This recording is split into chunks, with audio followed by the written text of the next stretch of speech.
Hi, welcome back to my greenhouse. My name is Christopher, as always. Yeah, it's been some hectic days and hectic weeks this spring.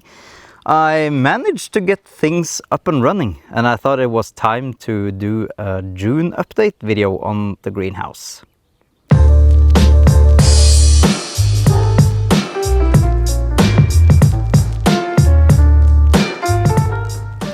Why don't I just grab the camera and show you guys what's growing in the greenhouse this year.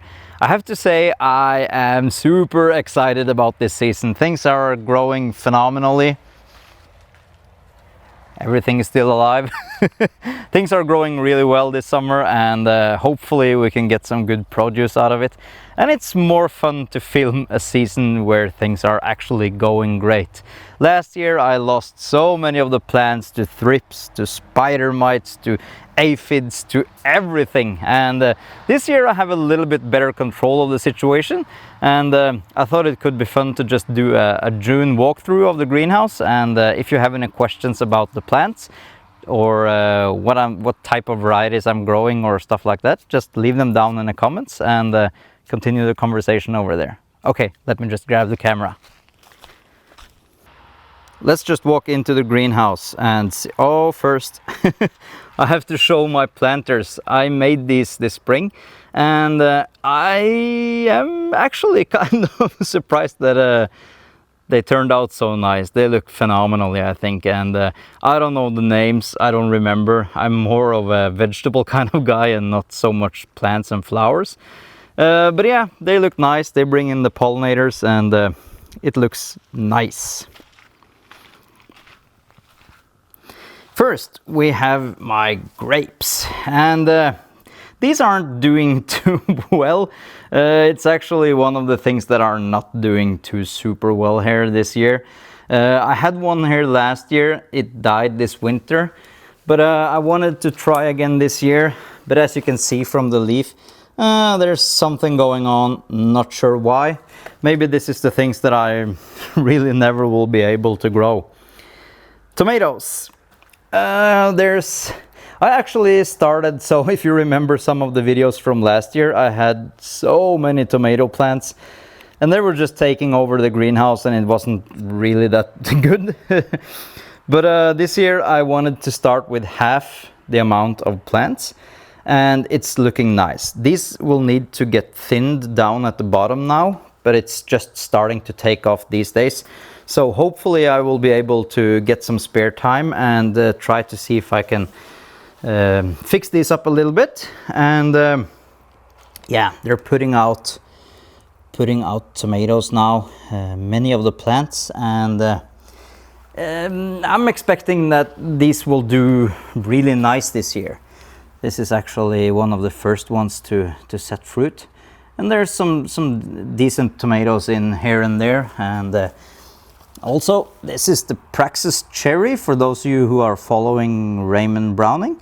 And yeah, it's a phenomenal plant. I love the taste of these tomatoes. So yeah, these are my tomatoes. Over here we are trying once again on growing tomatillos. I had a couple of plants here last year.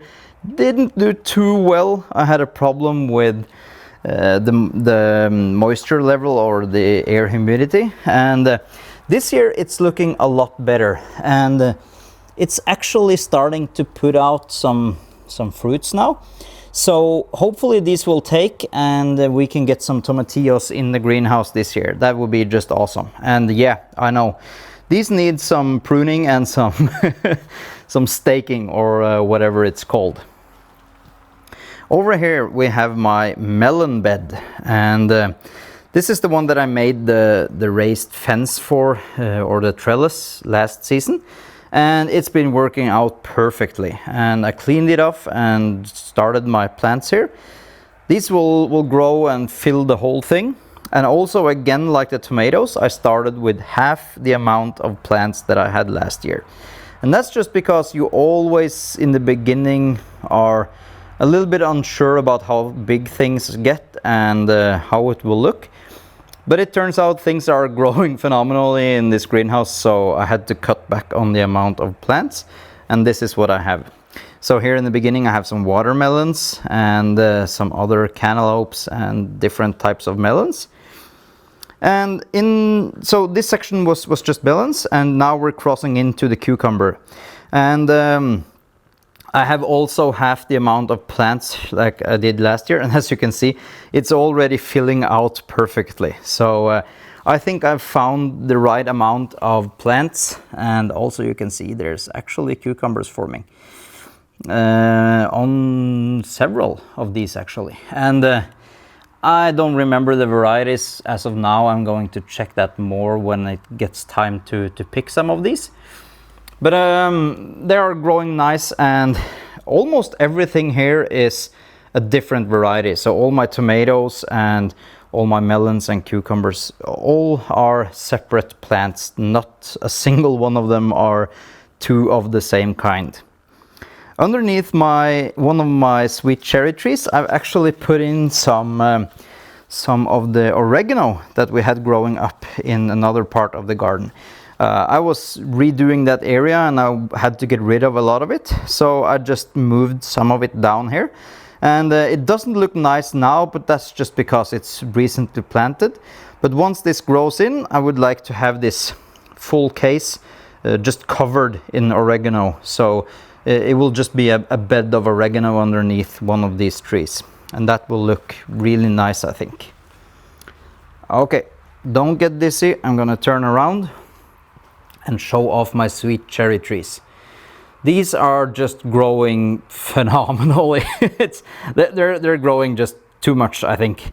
I have to do some severe pruning soon. I already cut it down because it was reaching the ceiling, and yeah, I'm gonna have to do that once again. And that's just fun to have something that grows so fast and so huge that you really need to work on taming the thing, and that's what I need to do. I lost all the flowers this year due to frost in the beginning. I wasn't running the heating system, and yeah, I wasn't paying attention. The trees were starting to bud up, and we got some severe frost, so I lost all the flowers, and that's a shame, but what are you gonna do? That's part of gardening. We have a lot of other things here going. Underneath, or in the same bed as the cherry tree, I have started to experiment with some different things. I have, of course, everybody know the good old pineapple, and I was thinking, like, the other bed there, I want to have oregano growing underneath that plant or tree, but over here I want to have grass. I want to collect different types of grass through the seasons, and hopefully someday this whole bed will be covered in different types of grass. I could, of course, grow, you can see some onions here and there. I moved them from the other bed and they really didn't like the move, so they are looking horrible, and but the onion is, of course, nice, and we can just pick them and eat from those. So they are just staying in there until we harvest and eat those.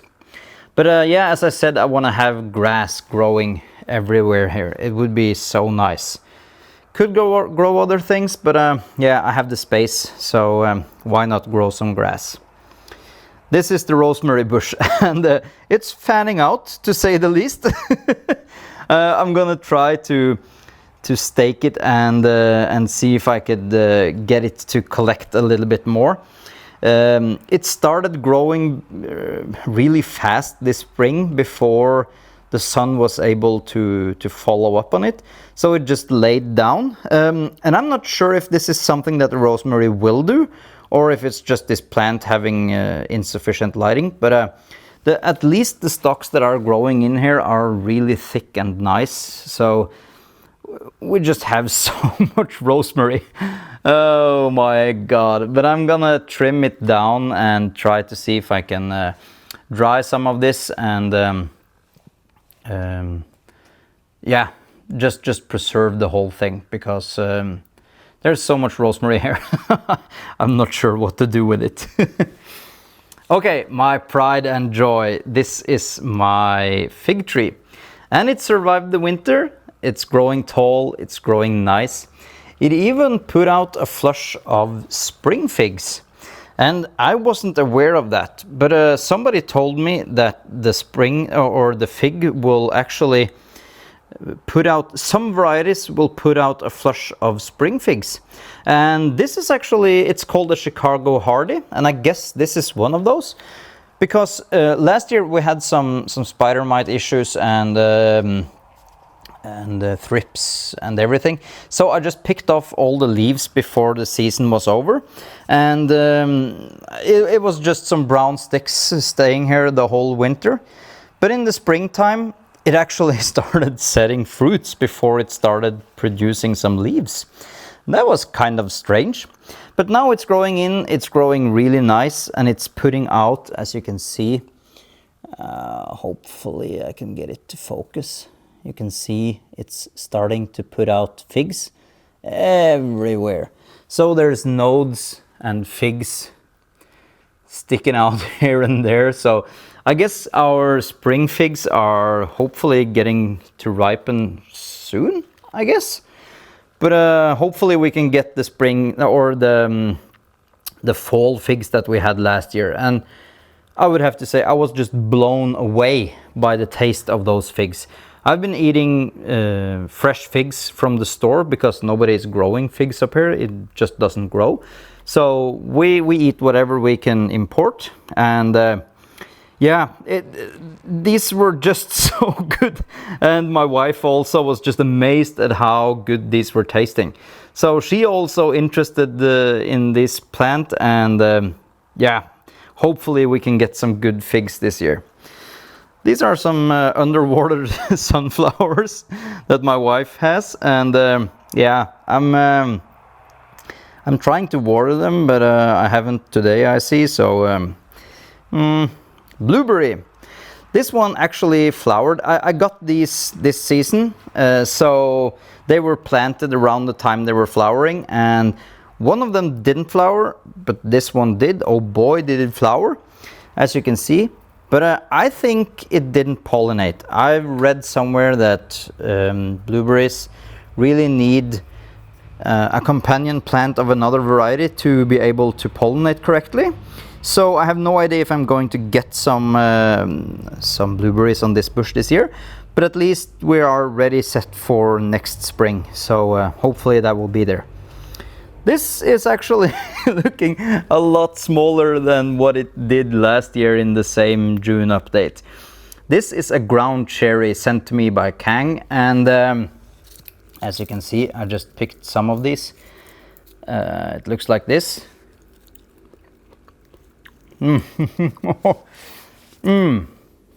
It's like a cross between a mango and a pineapple.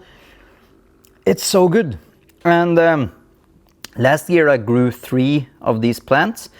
They were so big, and we had, I guess, over 1,000 of these fruits. And I decided this year to only grow 1 plant because it's so prolific. And it just recently started growing, and yeah, it's going to grow super fast. So we're gonna get a lot of things from this. This is a mint. It's called an apple mint. Not sure. I just had to have it. People are warning me about mint, and I've been growing mint for several years, so I know the risk of growing it. As you can see, it grows fairly large. This one is flowering. This one was overwintered from last year, and it's just growing, putting out new shoots, and you just have to cut them off in ground to make sure that it doesn't spread too much.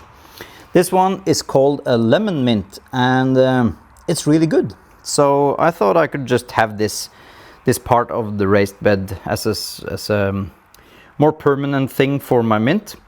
And this bad boy, wow! This is my thyme. In the middle it's some kind of domesticated thyme, I'm not sure. But on the outside, the one that's flowering now, it's wild thyme. And I just placed some seed in soil last year, and it grew some small things here and there. But this year, oh boy, did it come back. So yeah, I guess we have enough time to last. This is my sage. It was also surviving from last year. It didn't do too well. Most of the plant base died, but somehow some of the shoots started to grow, and it's picking up now, so it's gonna look nice. Basil, lemon basil, no, Thai basil, I think it's Thai basil. Wow, I just grow that to be able to snack on it. Tarragon, and we also have some flat leaf parsley, and some cilantro. Yeah, we do love cilantro. I've already cut down some of this, but it's just growing and growing, so we could harvest and eat for weeks now. Here I have actually chocolate Scotch bonnet. I just got that because I saw it, and once I see something, I kind of just have it. That's the curse of gardening. Don't ask me. Over here, the last thing, my pepper bed. It is looking so beautiful. Oh my god, I'm so satisfied with this. I have 32 varieties of peppers growing in here. Starts with mild in this end, and it moves all the way to something that I probably will never eat in the other end. And it's growing nice. As you can see, I'm getting big fruits on this tiny plant, but it's growing phenomenally, and we're getting peppers everywhere here on every single plant. So yeah, I'm really satisfied with this year, and hopefully we can get a lot of peppers from different types. This is called a purple UFO, and just look at this. It's how awesome is this looking. And I'm also, for the first time in my life, getting rocotos. And that's exciting. That's just a small step for mankind, but a giant leap for me, at least, to reverse the say. But yeah, these are growing phenomenally. I have some Kangstar lemon starbursts growing here. This is actually my own cross, and some Trinidad scorpion, everything. So yeah, there's a lot of things growing in this pepper bed, and if it's interesting to do a video just on the varieties that I'm growing, yeah, let me know, and I'll most definitely be happy to do a video on every single plant here, and see. Also on the cucumbers and the tomatoes, of course, if that's interesting. I'm not sure. Okay, I think that's it for this June update. This is Christopher saying, may the force be with you, and I guess I'll see you in the next video. Bye!